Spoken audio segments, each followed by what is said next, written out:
नमस्कार, फिर से स्वागत है आपका न्यूज़ जेएमके में। आज हम लिए चलते हैं पटौदी खंड के गांव भोड़ा कला में।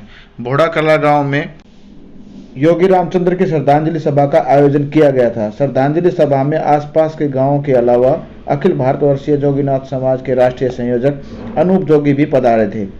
स्वर्गीय योगी रामचंद्र को याद करते हुए लोगों ने उन्हें अपने श्रद्धा सुमन अर्पित किए। कार्यक्रम में अनूप जोगी ने कहा कि हमें अपने बुजुर्गों से सीख लेनी चाहिए। योगी रामचंद्र ने अपना पूरा जीवन लोगों की भलाई में निकाला।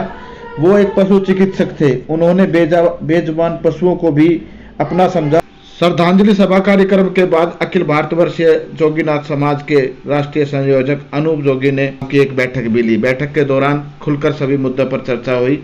इस अवसर पर राष्ट्रीय संयोजक अनूप जोगी ने कहा कि उनका पहला मुद्दा समाज में शिक्षा का बढ़ावा देना, इसके अलावा बेरोजगार युवाओं के लिए रोजगार का प्रबंध कराने का है। वो लगातार इस संबंध में अपने प्रयास से और साथियों के प्रयास से काम कर रहे हैं।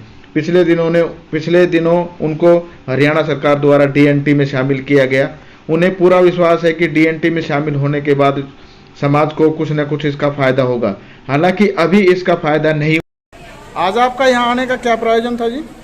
आदेश आज हमारे यहाँ के दक्षिण हरियाणा के कुछ जिलों की मीटिंग थी, तो उसी के नाते सामाजिक संगठन के दायित्व के नाते यहाँ पे आना। आज के जो आपकी बैठक हुई उस बैठक में क्या निर्णय लिए गए? बैठक में जो समाज है हमारा, उसमें शिक्षा और रोजगार की व्यवस्था को किस प्रकार से आगे बढ़ाया जाए और समाज के बच्चों को ज़्यादा से ज़्यादा किस प्रकार से फ़ायदा पहुँचाया जाए, इस विषय पर बात। पिछले लंबे समय से जोगी समाज रोजगार के लिए परेशान है।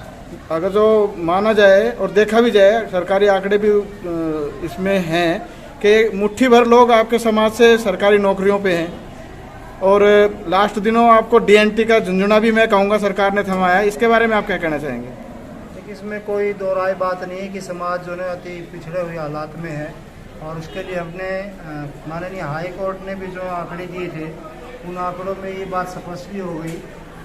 वर्तमान में जो आपने डीएनटी की बात की, तो उसमें जैसे ही दाते कमीशन की रिपोर्ट लागू होगी तो समाज को एक बहुत बड़ा फ़ायदा होने वाला है।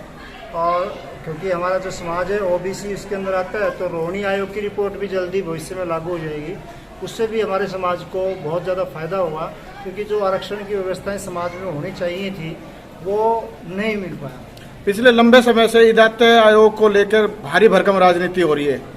हर आदमी जो भी अपने आप को प्रधान बनाता है वो कहता है दाते आयोग लागू कराएंगे। तो क्या आप भी ऐसा ही मानते हैं? नहीं, दाते कमीशन को लागू करना भारत सरकार का काम है। सामाजिक जितने भी संगठन होते हैं वो मांग कर सकते हैं। हमारे तो बस में एक मांग करनी है, बाकी तो भारत सरकार है।